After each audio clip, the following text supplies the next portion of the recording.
All right, welcome to 13 Not Reviews, and today we'll be reviewing And Then I Helped. And I don't know if I can describe this film.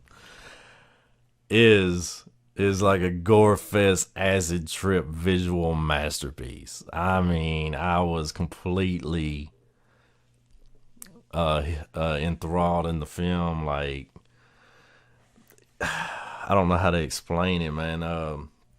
Here's the DVD. And then I helped. For some reason, I've never heard of it till this year. Like, I had some people turn me on to it, and they told me I need to watch it. So I went to maggotfilms.com and ordered it. Now, that's the company. They give you this cool little sketch right here. Is basically, it says 13 Knot Productions helped murder for Ben, Mr. Ben. Maggot Films. And they give you a little maggot.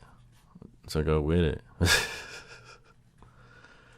There's the disc. It's DVD-R. That kind of sucks, but whatever. That's the route they wanted to go. If you want to see the film bad enough, you'll pay the money. I mean, it's a little high for DVD-R, but I'm gonna tell you right now, it's worth every penny. The plot of this film: the relationship between Mr. Ben and Sydney is quite healthy. They lead separate lives away from each other, able to devote personal time to their hobbies. Mr. Ben buries himself in his studies while Sydney goes out and parties super 70s style. No worries, they always begin the day with a meal and end it with a prayer. So, judging by that, I think you can pretty much say that, figure out that they are the main killers and stuff in the film. And basically, she goes out and parties and brings the dudes home. Ben is a very good actor in the film. Both of them are. Really nobody else really matters in this film except those two. And from what I got out of it, and they did such an excellent job. I thought Nikki McIntyre, who plays Sydney, had this hypnotic, sexy hippie vibe to her. So of course she's the one going out partying and doing acid and bringing the dudes home. Ben, he's just so cool. Like, when you hear him talk, you just gotta listen to him. I mean, his character and the way he talks. Every time he spoke, I was like hanging on every word he said, because it's just the way his character is and the way he speaks in the film. So basically, she goes out to these parties, and you got naked girls dancing around fires. You got gore. You got, just about everything you'd want in this film. She goes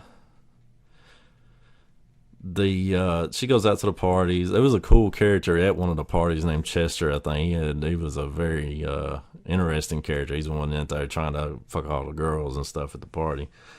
And she ends up taking him home at one point.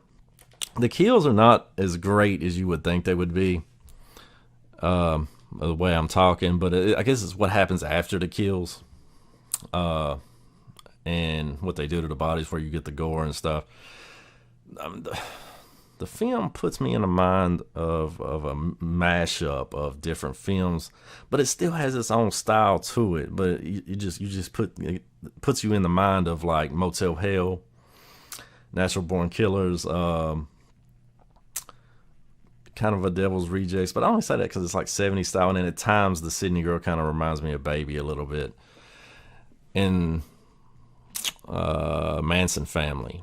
Now, most of these films are set in the 70s and stuff, so you can kind of see where that's going anyway. The drug trips, the psychedelicness of the film, I'm not a big fan of, but they're tripping acid, so they're gonna see shit and everything is blurry. But the music helps a lot with it. Gives it a great vibe with the soundtrack.